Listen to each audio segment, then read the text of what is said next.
Hello, this is the luckiest maths teacher in the world. Thank you so much for tuning into this video in which we will look at modular arithmetic. So to introduce this concept, we'll start with the question. Today is Tuesday. What day will it be 90 days from now? So 0 days from now, which is Tuesday, it's Tuesday. So 1 day from now will be Wednesday, 2 days from now will be Thursday, and so on. So 6 days from now, it will be Monday. What about 7 days from now? Well, we're actually starting again. 7 days from now, it'll be Tuesday, which means 8 days from now, it will be Wednesday, and so on. So following the pattern, in 13 days' time, it will be Monday. What about 14 days' time? Well, 14 days' time will be Tuesday again, because obviously Tuesday comes after Monday. That means 15 days' time will be Wednesday, and so on. So we could keep following this pattern, but you probably get the idea. See here, we've sort of divided each of these numbers into different classes.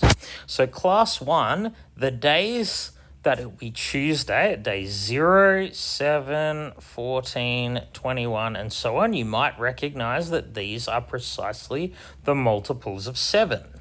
For Wednesday, it will be Wednesday 1 day from now or 8 days from now and so on. You might recognize all of these numbers as one more than a multiple of 7. So here you can see we sort of have these cycles. In this particular example, we have cycles of 7 days. So in all of this, because the cycle has 7 days or 7 elements, each of these is called an element, we refer to this as modulo 7. So in modulo 7, we don't have a need for every single positive integer.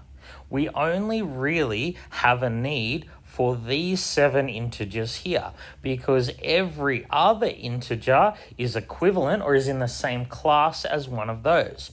So we say all of these numbers here, they are equivalent to 0 mod 7, and we write it like that. So that symbol means equivalent, and the brackets here mean modulus. 7 is the modulus. It's basically by what we are dividing. And as you can probably guess, this next class has the numbers that are equivalent to 1 modulo 7. And the next is 2 modulo 7, and so on. So in modulo 7, we only have a need for these 7 numbers. You can see that I've chosen like one number to represent each of these classes.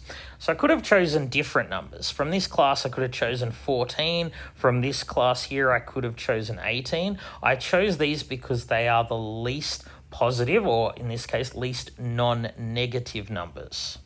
Now, each of these is called a residue modulo 7.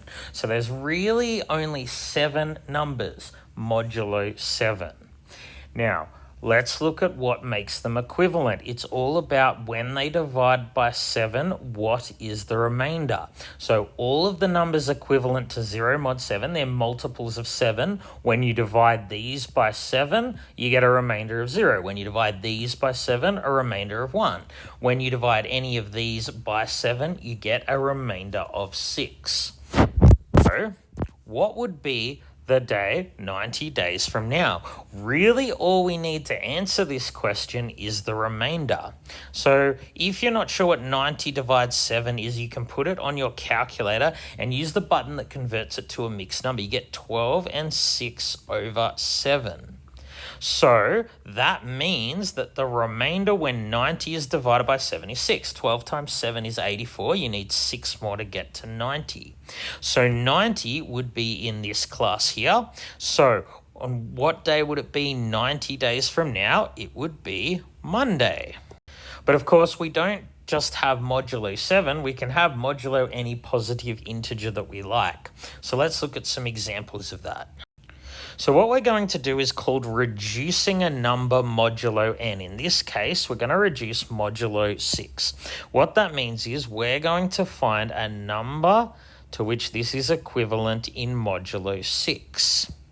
So how do we do that? Well, it's just a simple division. 91 divided by 6 leaves a remainder of 1. You can use your calculator to help you. So 91 is equivalent to 1 mod 6, but 91 is actually equivalent to many others, in fact, infinitely many others, modulo 6. 91 is also equivalent to 7 mod 6, because when you divide 7 by 6, the remainder is also 1. It is also equivalent to, say, 295 modulo 6. All of these numbers are equivalent modulo 6 because when you divide them by 6, the remainder is 1. Another way of looking at it is you can write any of those integers, 91, 1, 7, 295, in the form 6k plus 1, where k is an integer. So for example, 91 is 6 times 15 plus 1. 295 is 6 times 49 plus 1. These numbers are all in the same family, if you like, because there is one more than a multiple of 6. But the reason we choose to write 1 is it is the least non-negative residue. We just want to write the residues, this number here being the residue, as small as possible.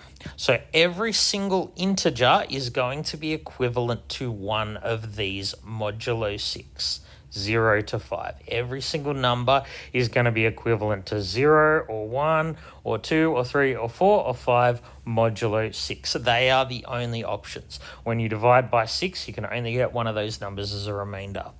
So 93, on the other hand, what would that be? Well, if you use your calculator, you would get 93 divided by 6 is 15 and a half. So that's if you put it into a mixed number. So just make sure you change that fraction so that its denominator is 6. A half is the same as 3 over 6. So 93 divided 6 is 15 remainder 3. Accordingly, 93 is equivalent to 3 modulo 6. There are other numbers to which this is equivalent, but we chose 3 because it is the smallest non-negative residue. So just so you know, we can also have negative numbers here. So something like negative 5, that's actually equivalent to 1 mod 6. So why is that?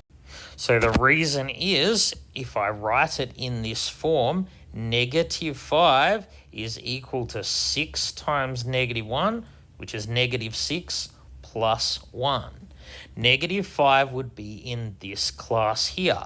In other words, negative 5 is 1 more than a multiple of 6. All right, let's just look at some simple addition and multiplication. So 4 plus 9 modulo 11. Well, this is nice and easy. 4 plus 9 is 13. Now, 13 modulo 11 is correct, but by convention, we write this with the least non-negative residue. 13 is equivalent to 2 mod 11. It's 2 more than a multiple of 11. So 4 times 9 is 36. And that's not wrong to say a number's 36 mod 11, but by convention, we write it with the smallest non-negative residue. So 11 times 3 is 33. So 36 divide 11 leaves a remainder of 3. All right, thank you so much for tuning into this video. This has been the luckiest maths teacher in the world. Have a great day.